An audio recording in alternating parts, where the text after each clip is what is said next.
berkarir dimanapun, balance antara keluarga dan karir itu tidak menghalangi. Kita sebagai ibu rumah tangga tetap juga mengurusin anak dan suami itu kewajiban. Dan tentunya karir kita itu atas ridho suami juga.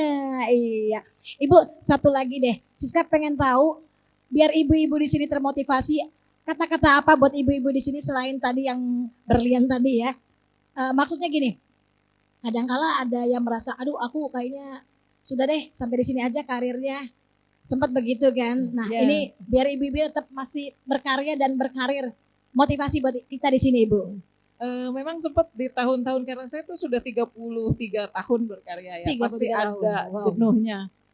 Sempat juga kepikiran resign dan yang lain-lain. Resign itu udah jauh-jauh, pingin banget gitu keluar. Apalagi kalau udah suntuk, karena kami itu di bank suka istilahnya checkpoint. Checkpoint itu kadang Sabtu Minggu pun karena ada Zoom ya Bu ya. Jadi sekarang bisa Zoom untuk ditanya masing-masing.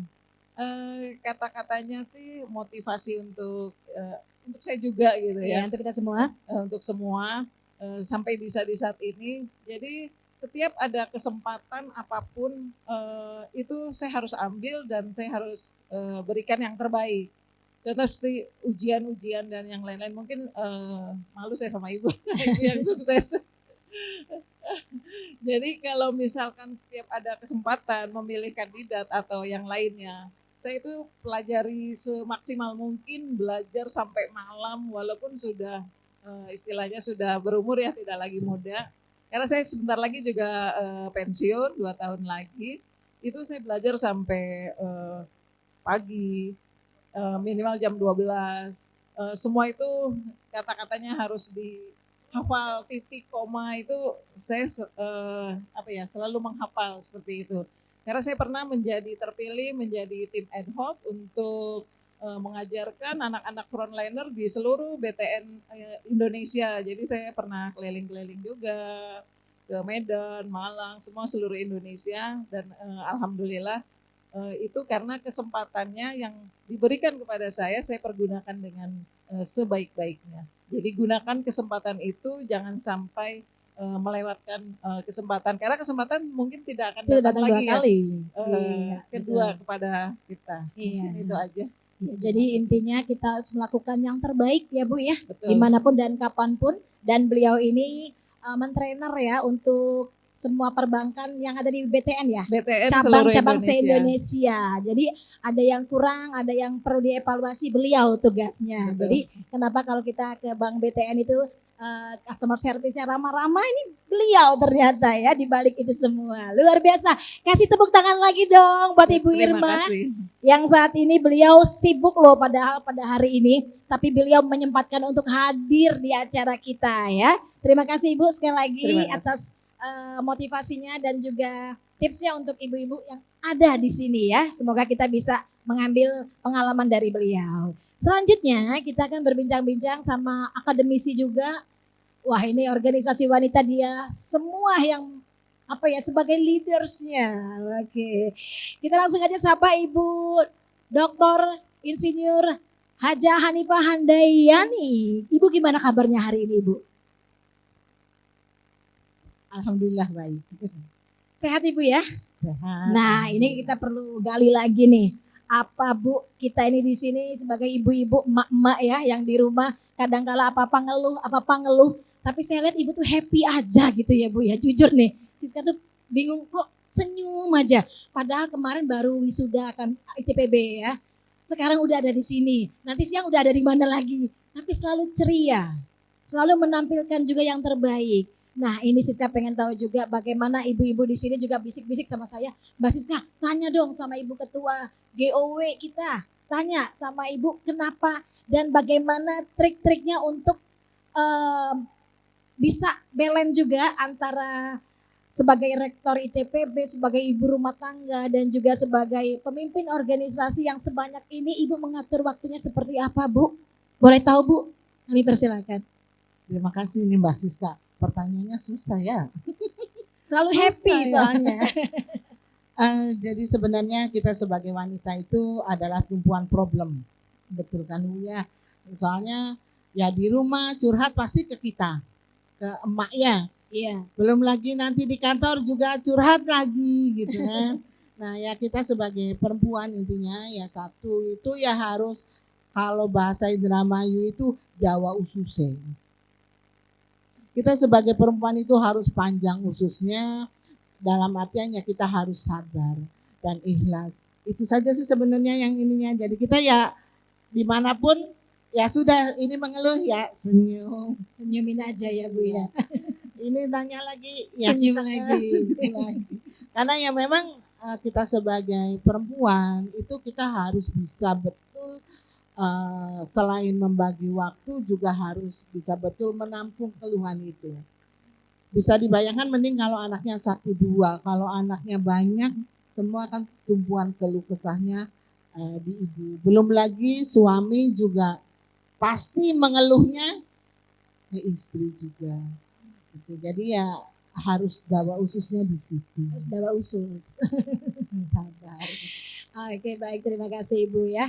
Dan banyak sabar ya, intinya sabar dan ikhlas. Nah Ibu, selain yang tadi Siska tanyakan, dan di sini kita temanya luar biasa, mewujudkan wanita yang sehat dan mandiri untuk membangun bangsa.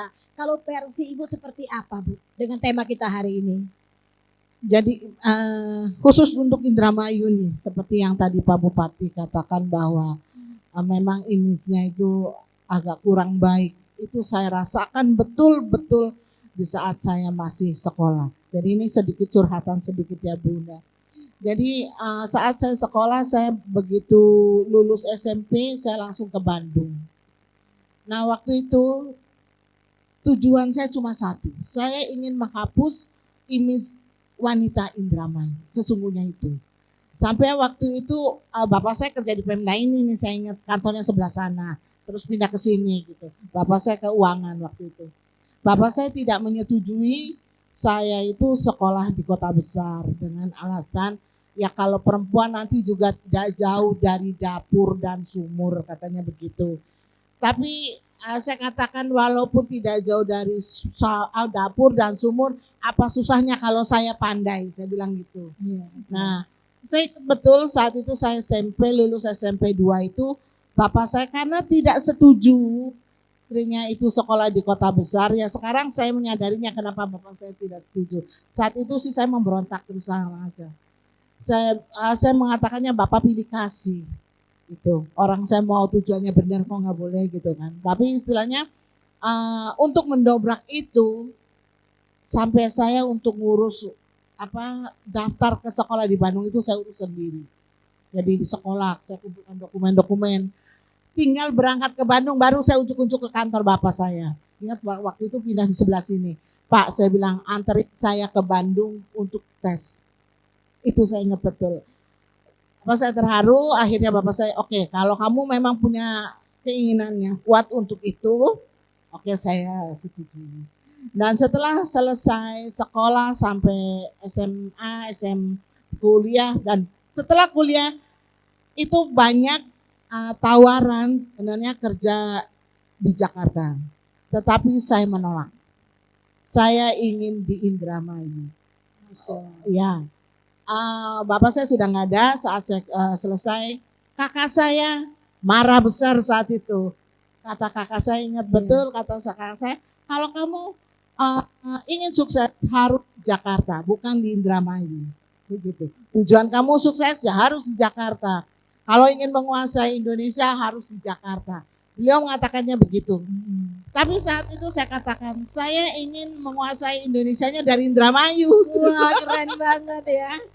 Tepuk tangan dong. Saya ingin menguasai Indonesia dari Dari Indramayu. Indramayu. Masya Allah, luar biasa. Nah, ya alhamdulillah waktu itu awal-awal saya lulus, saking nggak mau kerja di Jakarta, padahal di Jakarta itu waktu itu saya diterima lagi keren-kerennya Citibank.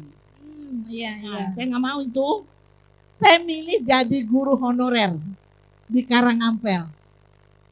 Pernah jadi guru. Iya, guru honorer di Karangampel, digajinya bulan sekali. Ongkosnya dengan gajinya lebih besar ongkosnya. 6 bulan sekali. Ibu saya marah saat itu. Kata ibu, kamu ini gimana sih pikirannya gitu kan. kan. Saya bilang karena saya ingin di Indramayu, saya katakan gitu. Saya ingin bekerja untuk Indramayu. Terus akhirnya dilalahnya saat itu ada jalan. Ada jalan kepala Depnaker. Padahal saya tidak kenal sama sekali kepala Depnaker itu. Dibilang Bu Hanifah, dia katanya pengen kerja di Indramayu ya. Jadi apa tuh tenaga sukarela terdidik. Ya udah saya lakoni. Saya dengan janji Pak, tapi saya maunya ditempatin di Indramayu ya. Padahal keluarga saya semua banyaknya keluar. Cuma saya yang ada di Indramayu dengan adik saya yang sekarang ada di Pemda. Jadi ya ingin saya itu menghapus image Indramayu itu. Bahwa sebenarnya wanita Indramayu itu banyak yang bagus, lebih bagus dari saya banyak. Sebelah saya ini, ya Allah, Masya Allah, walaupun memperkosa saya.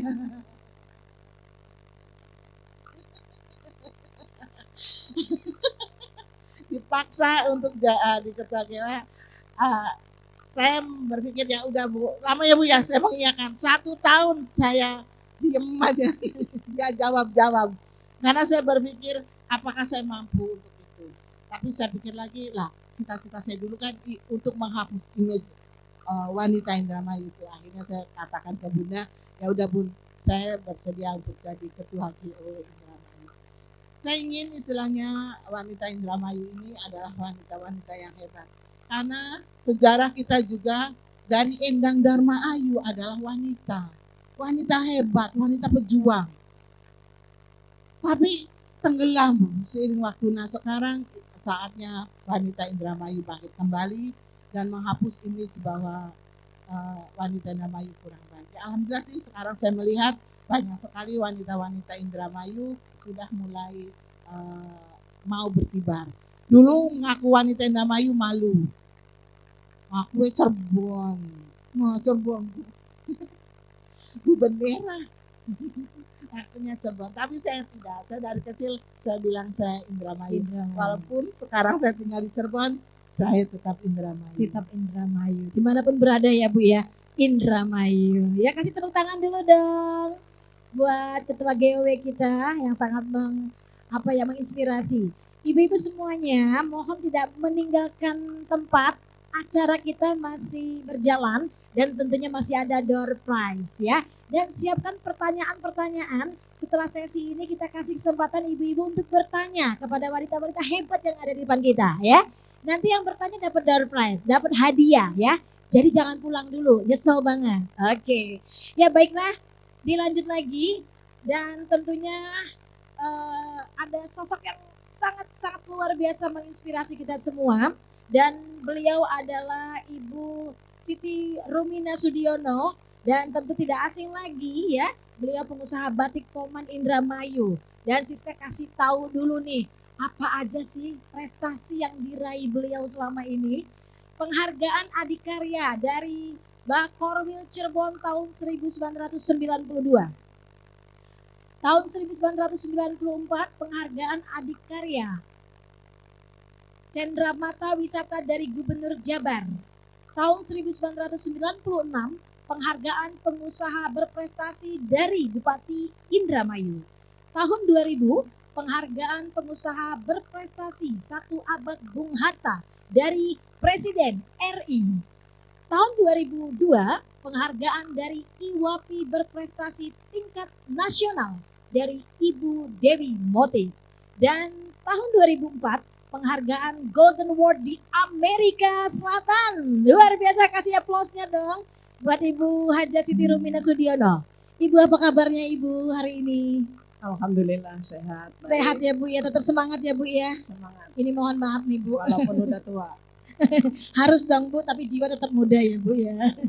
Ibu, ini prestasi Ibu banyak banget ya. Kalau kita bisa ceritain bisa 1 hari nih. Tadi Siska hanya membacakan yang singkat-singkatnya saja. Nah Ibu sebagai pengusaha batik, kita pengen tahu nih Bu, bisa jelaskan sedikit nggak? Jadi kadang-kala kita kan berusaha itu suka maju mundur ya Bu ya. Takut rugi, takut ini, takut itu. Nah awal mula Ibu bisa jadi seorang wanita mandiri yang menjadi pengusaha batik itu seperti apa? Bisa diceritakan secara singkat Bu? Silakan. Oke, terima kasih pertanyaannya yang sangat menggugah. Itu dongeng tahun sudah 35 tahun yang lalu Ibu. Ketika saya menjadi istri Pak Sudiono, seorang mantri, ya Menteri Kesehatan, zaman dulu belum ada dokter seperti Ibu Dokter Lisa yang di depan.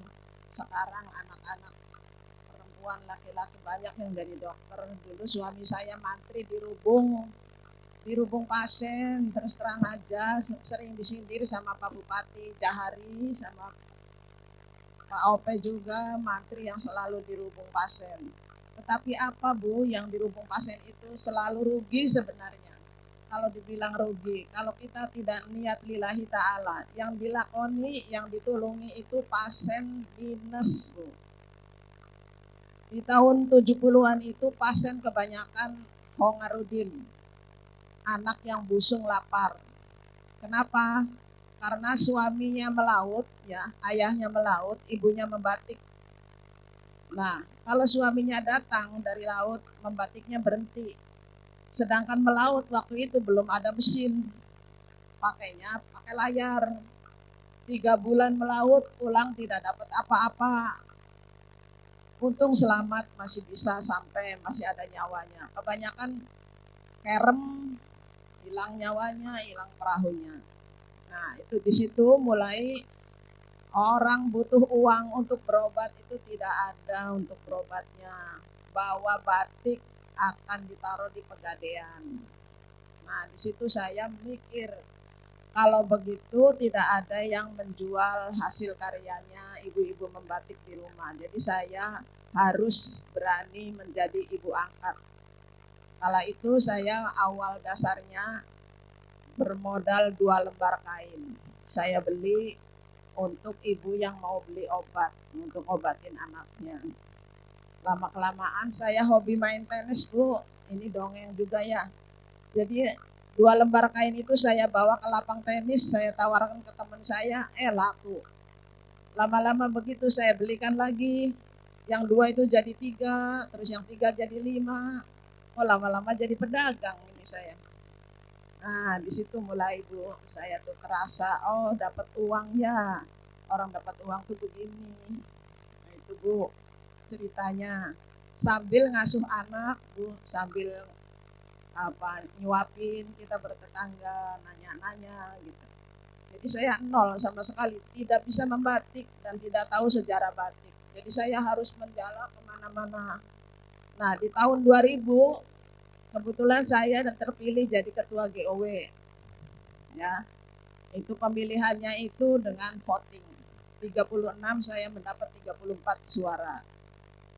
Tetapi ketika saya harus rapat di Bandung memperkenalkan diri saya dari Indramayu, sangat-sangat malu. Karena banyak yang nanya, katanya masih ada RCTI kah? Saya bingung RCTI itu apa? Saya pikir kan namanya TV ya Bu ya, RCTI. Ternyata katanya Randa Cilik turunan Indramayu. Saya bingung jawabnya, harus dari mana saya jawab. Nah di situ saya pulang nanya-nanya, RCTI Randa Cilik turunan Indramayu. Emang di Indramayu banyak Randa Cilik? Saya bilang gitu. Banyak Bu. Di situ malu Bu, rapat di Jakarta sama. Apalagi rapat ketika saya diajak untuk pembinaan ekspor impor ya Bu ya, di ASEPI itu banyak laki-laki Bu. Saya matanya di mata ke saya semua Bu, ketika saya memperkenalkan orang Indramayu. Malunya luar biasa. Jadi saya sependapat dengan Ibu Ketua GOW sekarang ini yang saya perkosa untuk mau jadi Ketua GOW. Sama pengen membina Indramayu, pengen menghapus nama yang jelek-jelek itu loh. Kok nama Indramayu kok sejelek itu gitu. Nah akhirnya saya bagaimana sih, dari segi mana saya harus bisa membawa nama baik Indramayu. Itu awal mulanya. Jadi tidak ada niat untuk bisnis, untuk usaha, pengusaha batik, tidak ada sama sekali. Jadi intinya tadi mau mengangkat peduli lingkungan, bagaimana wanita Indramayu itu tidak dipandang sebelah mata. Tapi dengan niat yang baik tadi, ternyata Allah berikan beliau menjadi pengusaha batik yang sukses saat ini. Ya Ibu, boleh ceritakan sedikit hambatan dan tantangan bagi pengusaha batik saat ini apa Bu? Oke. semua usaha itu ada tantangan dan ada risiko ya Bu ya. Yang jelas tantangan pertama itu kita kan mengangkat home industri yang hampir punah. Di tahun 70-an itu nama batik Indramayu sudah tidak ada gaungnya sama sekali. Padahal batik Indramayu, batik Kauman khas itu lebih tua dari batik Trusmi. Sejak zaman Belanda itu sudah ada batik Kauman khas Kauman gitu ya. Belum dinamakan Indramayu, masih khas Kauman. Tetapi ironisnya yang membatik itu hanya perempuan, laki-lakinya melaut. Bagaimana kendalanya kalau malah perempuannya berhenti, suaminya datang, itu kita harus apa lagi? Nah, jadi saya berpikir juga mendekat kepada Disdik. Iya, Disdik. Tolong Bapak Disdik, kekayaan ya, kekayaan khas Indramayu ini supaya bisa dilestarikan, supaya anak-anak muda ini bisa mengikuti jejak orang tuanya. Tolong sound system, ini ada kendala nih. Sound, mic. Tes 1, 2, 3.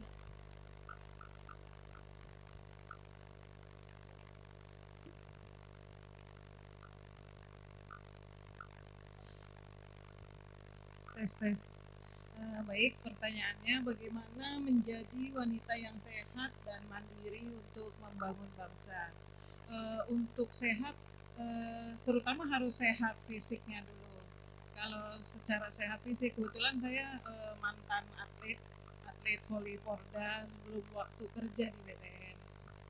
Jadi kebiasaan olahraga itu tetap dijalankan selama bekerja, terutama kalau tidak bisa pagi, kami berolahraga malam, kemudian Sabtu Minggu itu rutin kami melakukan olahraga, kemudian juga mencari klub-klub untuk menjalin silaturahmi. Kemudian untuk sehat mentalnya, sedikit mungkin kami itu menjaga hati ya Bu ya, menjaga hati, tidak baperan lah, kalau orang bilang itu tidak baperan, karena kalau baperan kita nggak bisa kerja, mikirin terus apa sih yang bilangin orang, tapi tidak ini juga tidak blok juga untuk kritik itu, kami menerima kritik untuk membangun. Kalau baperan rasanya nggak bisa kerja ya Bu, jadi benar-benar mental itu apa ya, kalau saya bilang seperti kacamata kuda. Tapi kacamata kudanya bukan berarti kita tidak peduli sesama orang, tidak peduli dengan lingkungan.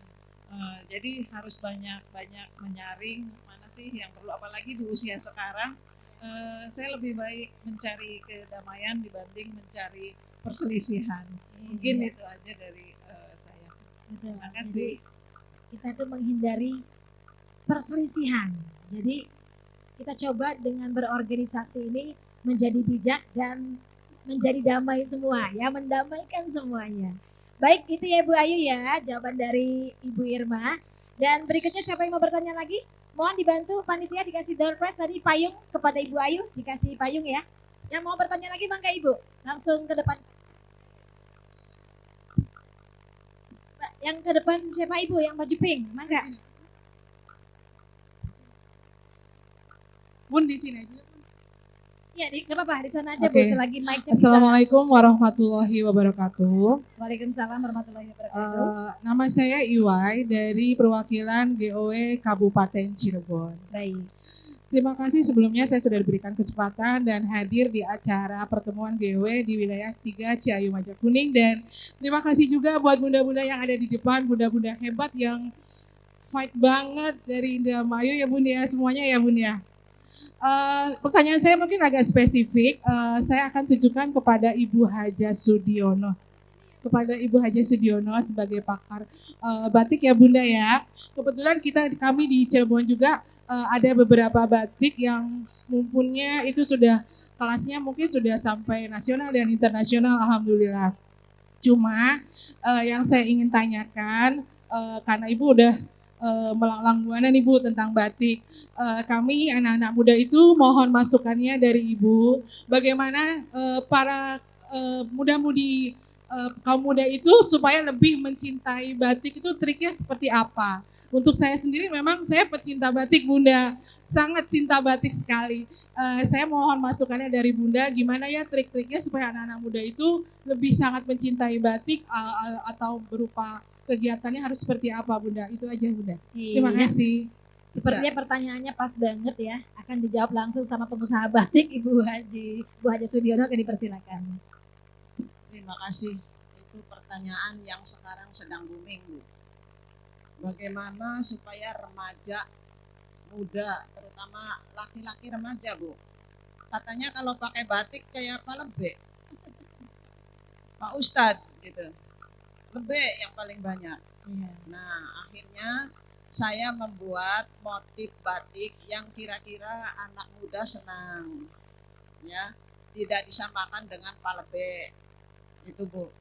Pertama motifnya ada yang motif di tengahnya aja, itu kuda laut. Di belakang, di depan.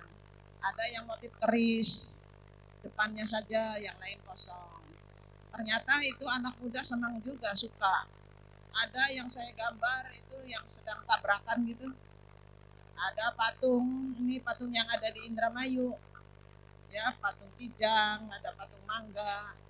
Itu justru saya membuka les untuk para anak kecil, anak SD, SMP, SMA supaya gemar membatik dan tahu bagaimana susahnya membuat batik tulis. Alhamdulillah Bu, direspon oleh kepala-kepala sekolah seluruh Kabupaten Indramayu dan selalu berdatangan tiap seminggu bisa 2-3 kali. Yang datang itu Bu bukan dari Indramayu saja Bu, dari Jakarta, dari Bogor, berlatih membatik. Terutama dari Subang, Purwakarta sampai memanggil kita ke sana untuk belajar membatik di sana. Membuka les gitu. Nah, alhamdulillah karyawan saya juga saya bujuk juga mau untuk mengajar di sana karena saya sendiri tidak bisa membatik Bu, karena bukan turunan orang batik dan saya tidak punya seni membatik. Nah, akhir-akhir ini lomba-lomba yang namanya lomba membatik itu sering diadakan. Usulan saya sampai sekarang masih berjalan, alhamdulillah. Dan mulai terutama ini Ibu Rektor juga menggerakkan harusnya mahasiswa tuh hari apa memakai batik. Kalau di Wiralodra memang sudah jalan di Unwir ya, setiap hari Kamis pakai batik gitu. Mahasiswanya gitu. Kalau PNS juga pakai batik seminggu sekali. Itu Bu, untuk melestarikannya. Terima kasih. Ini not banget ya Ibu ITPB, batik mahasiswa hari apa gitu. Ada ya. Karyawan pakai batik. Batik Indramayu lah. Oh, batik Indramayu. Ya baiklah, tadi ada yang mau bertanya lagi. Terima kasih Ibu atas jawabannya. Mangga Ibu, dari Cirebon dulu ya. Sabar ya Ibu ya. Ya mangga Ibu. Terima kasih. Assalamualaikum warahmatullahi wabarakatuh. Saya dari GOW Kota Cirebon. Perlu nama saya? Tadi sudah sering disebut nama saya, Ibu Nurbaya. Ya. Saya mengenal Ibu Sudiono mungkin 25 tahun yang lalu ya Bu ya. Karena beliau juga sering berhubungan dengan saya. Kebetulan waktu itu saya masih aktif di RRI. Yang saya tanyakan, saya memang tertarik sekali dengan batik-batik yang ada di Indramayu. Cuman saya bingung, kalau khas untuk Indramayu itu motifnya yang bagaimana Bu? Karena saya lihat ada yang dari laut gitu, binatang laut, terus ada juga pohon-pohon. Jadi yang khas sekali dari Indramayu itu batiknya yang jenis seperti apa gitu. Terima kasih. Jadi Itu saja. Ya. Terima kasih. Mangga Ibu langsung saja Oke. dijawab. Kalau yang sudah booming itu Bu, batik Cirebon itu kan namanya Mega Mendung ya Bu ya.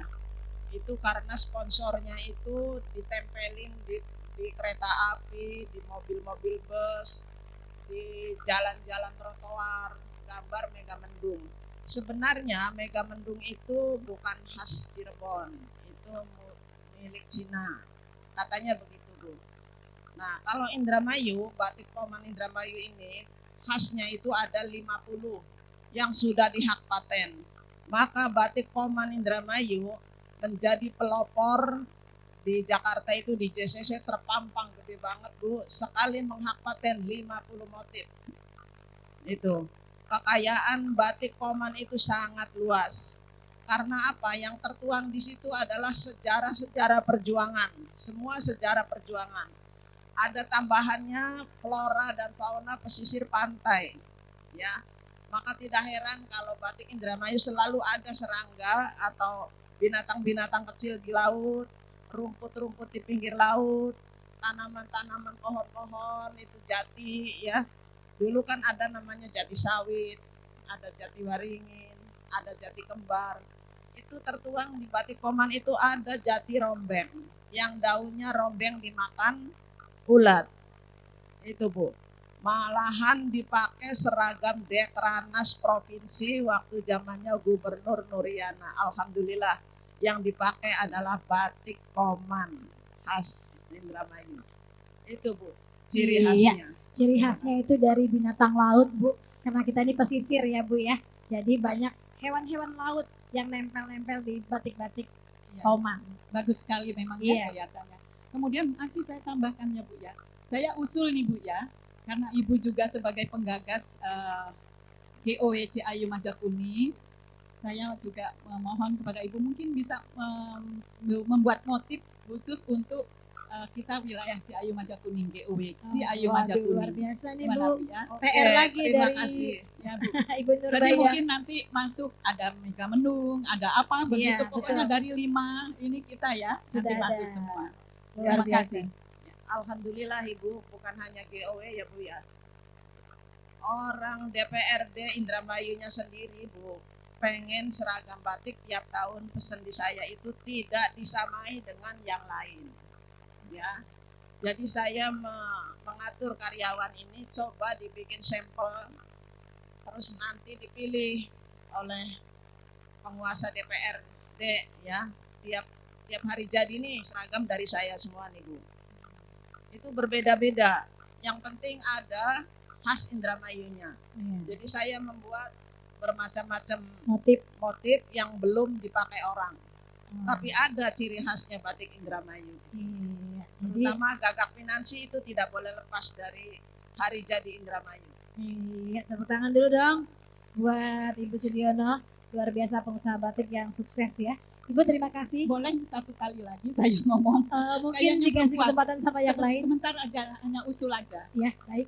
Ibu Sudiono, mungkin saya tadi mudah-mudahan Ibu bisa membuat batik untuk khusus kita Ciayu Majakuning. Iya. Ya Bu ya, alangkah bagusnya nanti kalau kita pas pertemuan ulang tahun yang ke-18 Bu, nanti di Oke, bulan siap. Februari. Bisa Iya. kita pakai itu ya Bu ya. Terima kasih. Terima kasih. Sampel Assalamualaikum dulu Bu. warahmatullahi wabarakatuh. Waalaikumsalam warahmatullahi wabarakatuh. Untuk lebih lanjutnya bisa di Japri ya Bu ya. Beliau. Terima kasih, langsung saja dikasih hadiahnya bingkisan dari batik Poman ya. Dan selanjutnya satu penanya yang ditujukan ke Ibu Hanifah Handayani. Mangga Ibu. Iya. Ya. Silakan Ibu, perkenalkan nama dari organisasi apa? Bismillahirrahmanirrahim. Assalamualaikum warahmatullahi wabarakatuh. Saya Ibu Yunus dari Pasun dan Istri. Oke. Terima kasih atas waktunya Mbak Haji Siska. Ya. Untuk satu pertanyaan Bu Haji Hanifah. Bu Haji Hanifah. Ya. Iya. Ibu mohon maaf izin saya bertanya. Pendidikan Ibu sangat tinggi ya.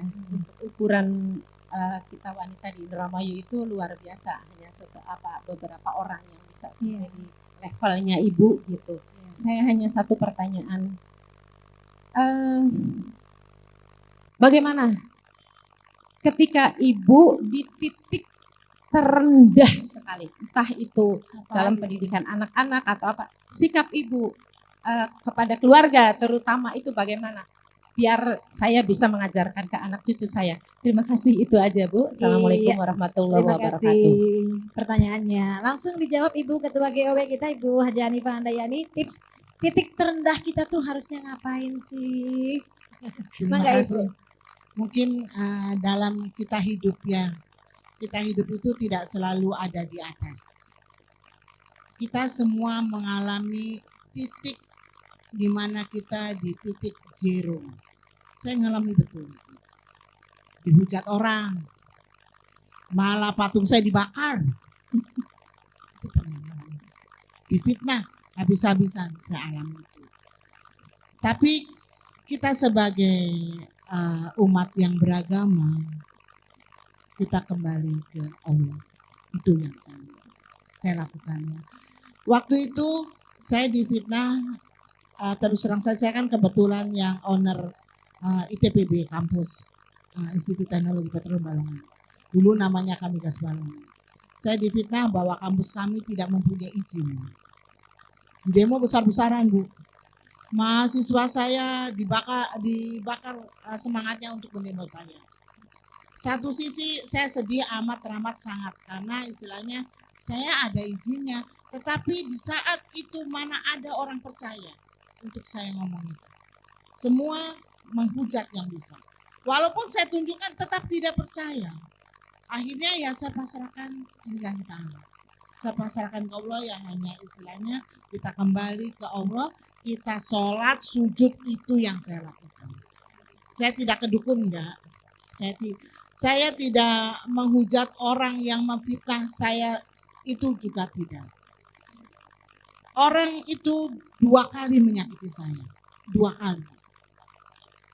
Pertama saat itu, jadi saya waktu itu diminta untuk menjadi anggota dewan. Padahal posisi saya sudah lumayan di Politaman. Tapi dibujuk sedemikian rupa, akhirnya saya izin suami, gimana kata suami, ya sudah daripada di industri lebih baik ke politik katanya, kalau di dewan kan masih ada luang untuk keluarga katanya gitu. Padahal saya di industri juga sama, saya tetap aja diluangkan waktu untuk keluarga. Nah akhirnya saya nurut syarat itu, tetapi yang saya dapatkan tidak seperti apa yang diimpikan. Padahal posisi saya menang di daerah itu. Posisi saya menang.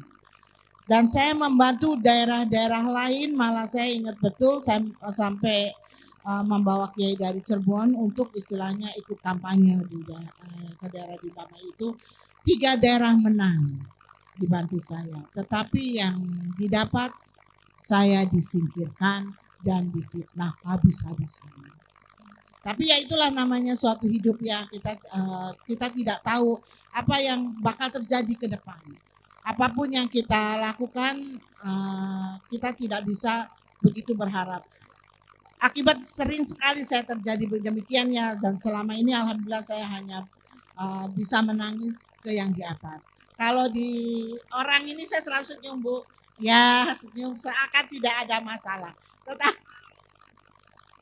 Tetapi pada saat itu saya ya nangis, mau gimana lagi, saya perempuan pasti nangisnya gitu ya. Itu ya saya kembali ke Allah. Dan orang yang saya memfitnah saya habis-habisan pun ya saya biasa aja. Sampai sekarang ya saya ketemu biasa aja gitu. Karena saya kembali lagi, apapun yang kita lakukan adalah sesuatu yang baik. Yang penting kita melakukan sesuatu yang baik. Adapun hasil yang diterima orang itu menganggap kita, itu ya terserah mereka. Jadi kita jangan pernah berharap bahwa kita berbuat baik ke orang tersebut dan kita akan mendapatkan kebaikan dari orang tersebut, tidak.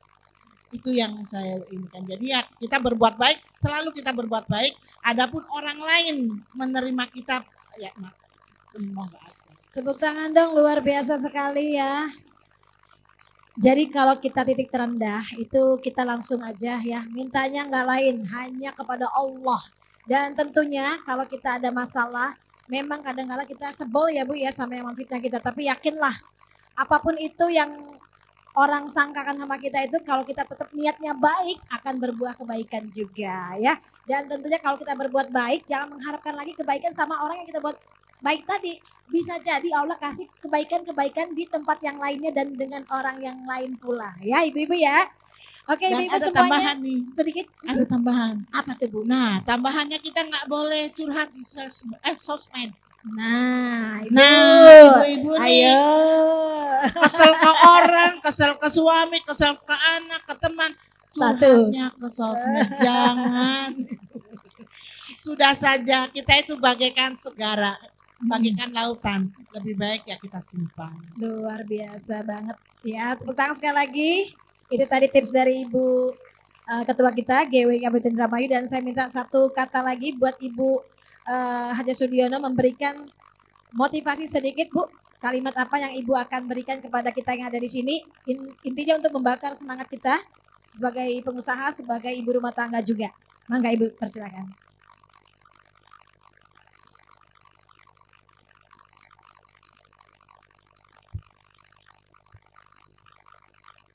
Ya, ibu-ibu, semangat ibu-ibu membara harusnya, Bu.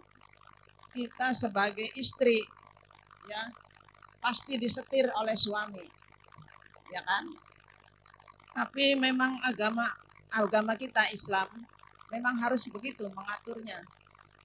Istri harus taat sama suami. Sehingga kita yang jadi istri itu bagaimana supaya suami tidak mengatur saya.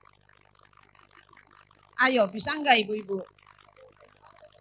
Itu berat, Bu. Tipsnya seperti apa, Bu? Bocorin, Kita Bu. tunjukkan bahwa saya juga bisa seperti suami. Bisa mandiri, tidak Hanya ya, minta. tidaknya Nodong. dong. Katanya pengusaha, istri itu seorang pengusaha, usahanya mencari kantong suami. Jadi Itu pantang, Bu. Jangan tantang begitu Bu, ya, Bu ya. jangan ya. Perempuan itu harus lebih kuat dari suami sebenarnya. Karena apa? Segala apa yang ada di dalam rumah kita itu bertumpu dan berpacu kepada seorang ibu. Dari mulai bangun tidur sampai tidur lagi, ibu terus tidak ada hentinya. Sudah melayani suami, ngurusi anak, masak, ngatur. Ada pembantu pun pembantu harus diatur. Kalau nggak bisa ngaturnya, pembantu pun sekarpe dewek. Ya kan, Bu? Apalagi anak kecil itu tidak boleh diserahkan pada pembantu. Makan, mandi harus dikerjakan sendiri. Kalau mau anaknya bisa bermutu di kemudian hari. Ya, dari awalnya begitu. Nyuapin itu tidak boleh diserahkan pada pembantu. Kalaupun diserahkan pembantu harus diawasi. Nah, itu kalau kita seorang istrinya menunjukkan karya kita kepada suami begitu, ya suami juga mau ngomelin apa? Iya kan? Kalau semua jalannya sudah benar, sudah harapan suami terpenuhi, apalagi yang diatur? Kan tidak ngatur suaminya. Kadang-kadang kita yang ngatur suami. Iya kan? Nah, anak itu kan titipan Allah. Saya rasanya berdosa kalau dititipi benda dari Ibu Ketua GOW ini, titip Bu Sudiono, benda ini tolong diamankan. Lalu saya membiarkan benda itu sampai dicuri orang atau sampai rusak. Siapa yang tanggung jawab? Yang dititipi kan? Jadi anak itu bukan kuasa kita, Bu. Anak itu milik Allah, kuasa Allah. Saya hanya ketitipan doang. Ya kan? Jadi harus betul-betul itu dirawat dan dididik, dan alhamdulillah, Bu, dengan demikian anak saya 4 jadi dokter, Masya 1 Allah, farmasi. Masya Allah. Yang dulu ayahnya jadi mantri di Rubung, orang miskin ingin sehat, Ibu. Coba Ibu bayangkan dan terjemahkan sendiri, terutama Ibu dokter nih yang di depan. Ibu Ketua Nah, panitia. bagaimana seorang mantri di Rubung rakyat miskin waktu itu. Tahun 70-an sampai tahun 80-an, Ibu, luar biasa. Terima kasih, itu saja barangkali tambahan. Luar biasa ibu-ibu ya. Tadi sudah kita dengarkan bersama bahwa kalau kita nggak mau diatur suami, kita itu sudah beres dulu dengan kerjaan di rumah. Jadi gimana suami mau ngatur kita? Sudah beres. Anak beres gitu, kerjaan rumah beres. Jadi kita mau pergi, mau kemana, suami juga nggak bakal melarang ya. Ibu-ibu semua luar biasa hari